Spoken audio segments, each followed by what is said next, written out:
Big news coming in from the United States Supreme Court that may consider Tahawwur Rana's application to the Chief Justice John Roberts seeking a stay on his extradition to India. Remember, Tahawwur Rana, who's seen as the co-conspirator when it comes to 26/11 terror attacks in Mumbai, the massacre of innocent people. Over 100 people were killed by Pakistan sent and sponsored terrorists. Tahawwur Rana's latest application officially has been referred to the US Supreme Court judge, likely to consider application in the first week of April. So this is a legal process. Remember, it's a legal option that's available to him. Tahawwur Rana and his legal team are ensuring to do whatever it takes, at least legally, to approach the court so that he's not extradited to India. Because if that happens, that means he'll have to face the book, he'll have to face the law in India, and that will be a stringent measure. India Today's legal editor, Nalini Sharma, joins me for the latest this morning. Nalini, tell us more about this application. What does it mean? And does that mean that for now the extradition could be delayed to India? Well, Pooja, you remember that earlier in March, the Supreme Court had rejected his plea seeking a stay on his extradition, after which he had made a special request to the Chief Justice of the US Supreme Court asking for his application to be reconsidered.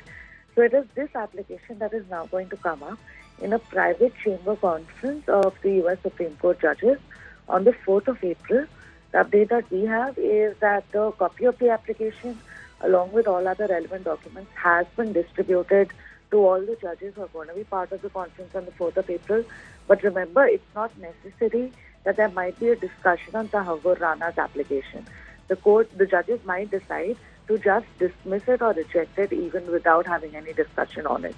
And keeping in mind the fact that from all earlier courts he's got rejections, it remains to be seen what the Supreme Court does. But on 4th of April is when it's going to be taken up. And most likely on the next working day, which is a Monday, is when the court is going to read out the decision in open court. So it remains to be seen what happens.